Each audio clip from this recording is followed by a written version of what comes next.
कहानी है 1938 की।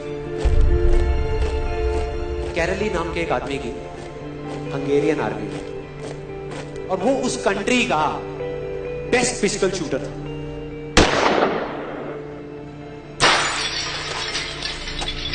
जितनी भी नेशनल चैंपियनशिप्स हुई थी उस कंट्री में, उसको वो जीत चुका था।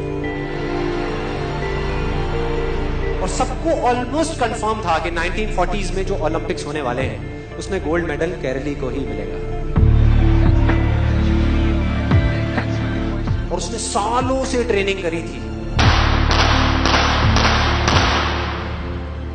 उसका एक ही सपना था, एक ही फोकस था कि मुझे अपने इस हाथ को दुनिया का बेस्ट शूटिंग हैंड बनाना है, बेस्ट बनाना है, बेस्ट बनाना है। और वो कामयाब हो गया, उसने बना लिया बेस्ट शूटिंग हैंड। सिर्फ 2 साल का फर्क। 1938 में एक आर्मी का ट्रेनिंग कैंप चल रहा था। क्योंकि वो आर्मी में था तो एक एक्सीडेंट हो गया। उसके उसी हाथ में जिससे उसने गोल्ड मेडल जीतना था, उसमें एक हैंड ग्रेनेड फट गया और वो हाथ चला गया। जो उसका सपना था, जो फोकस था, सब खत्म।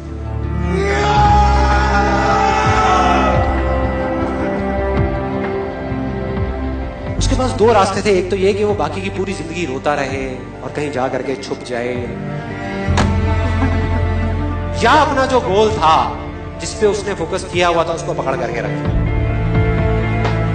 तो उसने फोकस किया उस पे नहीं जो चला गया था, जो उसके पास नहीं था। उसने फोकस किया उस पे जो उसके पास था।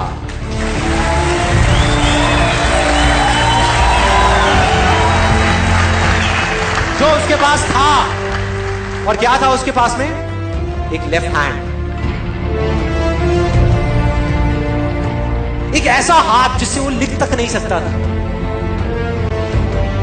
1 महीने तक उसका हॉस्पिटल में इलाज चला इस हाथ के लिए, और सही 1 महीने बाद अभी ट्रेनिंग शुरू कर दी इस हाथ की।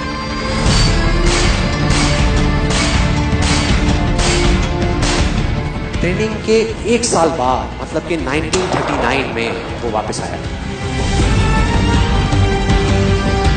नेशनल चैंपियनशिप्स हो रही थी वहीं पे हंगरी में, और बाकी भी बहुत सारे पिस्टल शूटर्स थे वहां पर। उन्होंने जा करके उसको कंग्रेचुलेट किया।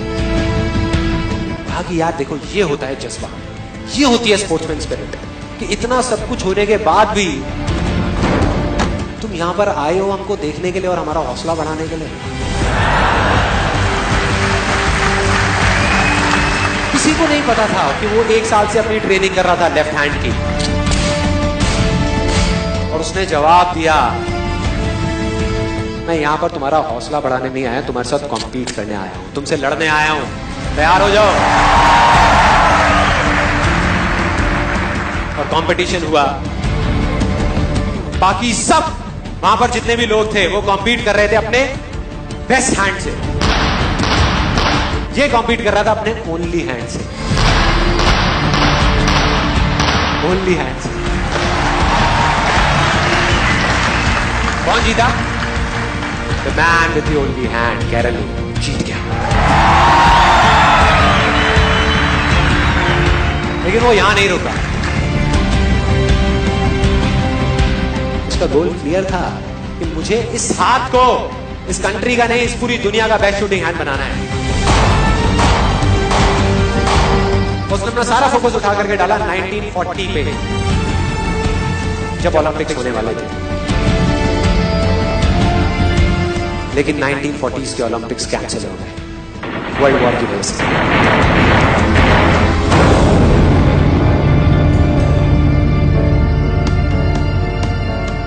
उसने अपना सारा फोकस उठा करके कहां डाल दिया? 1944 में जो ओलंपिक्स होने वाले थे उसके ऊपर। और 1944 में जो ओलंपिक्स होने वाले थे वो भी कैंसिल हो गए वर्ल्ड वॉर की वजह से। फिर से कैंसिल।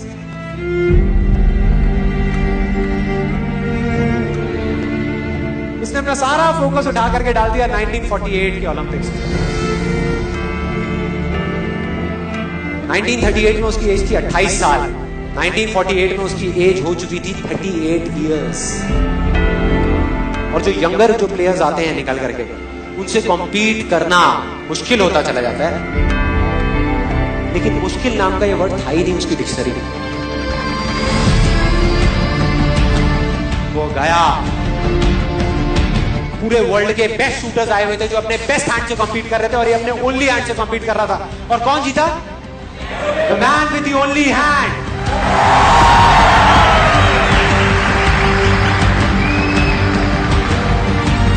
लेकिन वो तब भी नहीं रुका।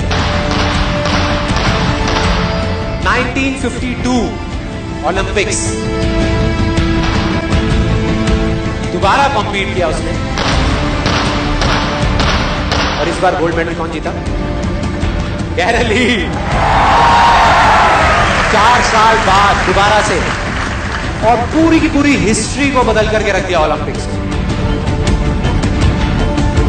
इस पर्टिकुलर कंपटीशन में उससे पहले किसी भी एथलीट ने लगातार 2 गोल्ड मेडल्स नहीं जीते।